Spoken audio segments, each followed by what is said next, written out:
Hey guys, welcome back. I'm Laura, I'm a hairstylist, and today we're going to talk about how to have great hair while you're hiking, camping, or backpacking.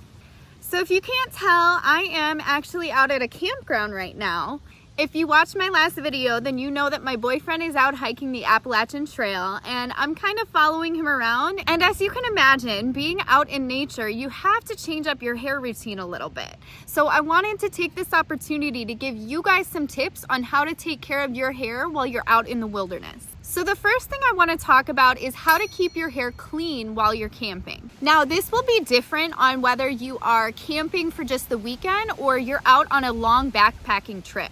The best thing that you can do is to wash your hair just before you leave and make sure that you've trained your hair to go as long as you can between washes. Now, if you're not used to going several days between washes, you're gonna wanna do this in advance and start skipping a few days before your trip.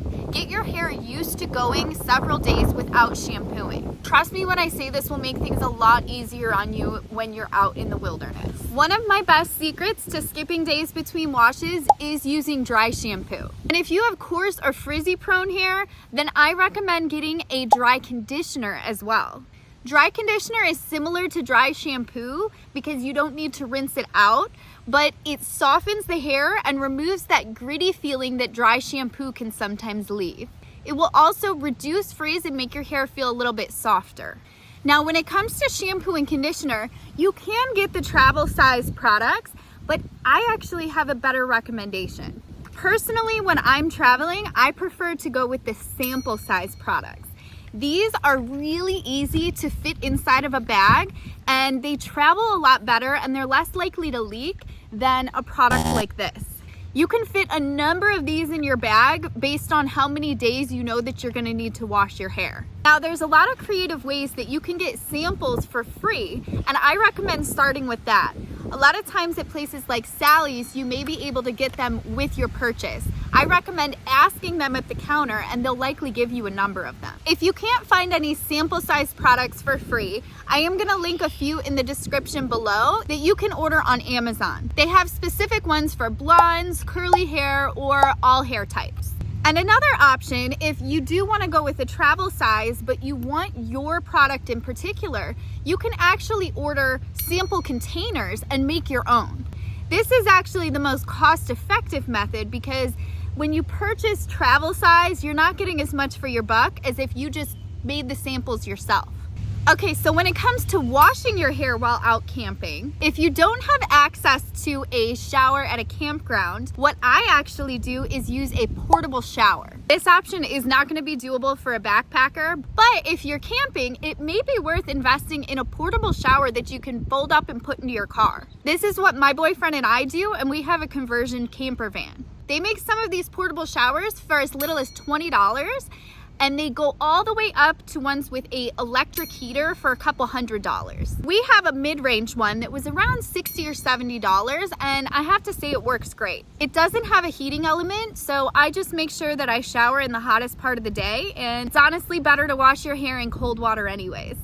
Okay, now let's talk about how to style your hair when camping. So my best recommendation is to opt for your lowest maintenance option. If you can get away with wearing your natural wave pattern, then by all means, that's honestly what you should do. I have found even if I blow dry and iron my hair before the camping trip, that just from the humidity and moisture in the air, my blowouts normally trashed within a few hours. Now, if you can see, I did blow out and iron my hair a few days ago, and it is starting to get a little wavy, but honestly, I'm okay with it. Now, if air drying your hair is an option and you aren't gonna look like you've been electrocuted, then I honestly recommend trying that. Okay, my next tip is to keep your hair covered. If you're gonna be out hiking or in the sun all day, keeping your hair covered from the sun is a really good idea to help stop from excessive damage or your color fading from the sun. UV rays are harsh on your hair just as they are on your skin, except once your hair has been damaged, you can't really get it back to health until you grow it back out. So if you're gonna be out in the sun all day, then I recommend wearing a hat or even a bandana. Another option for styling your hair is to wear it in braids. If you know how to French braid your hair, this could be really great for your camping or backpacking trip. Braids are a really cute way to keep your hair out of your face, pulled back, and controlled. And if you have curly hair and you're struggling with knowing how to deal with it while you're out camping, just throw it in a couple braids and you're gonna be set. Before your trip, practice with what braids are easiest for you to do, and it won't leave you looking like you've been electrocuted if you take them out. Okay, so next I want to talk about how to straighten your hair when camping. Now, like I mentioned before, if you can air dry your hair and wear it natural, that's honestly your best bet. But if you're a little more high maintenance like I am, then you'll want to listen because I have some tips. Now, as I mentioned, my boyfriend and I have a conversion van. So we have electricity that we can use. We've purchased a power box that we can plug things into and use as much electricity as we need. I have blow dried and ironed my hair with the electricity from this thing, and I have to say it makes me so much happier to have my hair clean and controlled. These power boxes range quite a bit in price. We have a pretty expensive one, but you can find others for a lot cheaper. Below in the description, I'm gonna link a travel size flat iron, blow dryer, as well as the power box that I have. All right guys, that's gonna be it for this video. If you have any other questions on how to wear your hair when you're camping or outdoors, leave them for me in the comments. And make sure you subscribe if you wanna make every day a good hair day.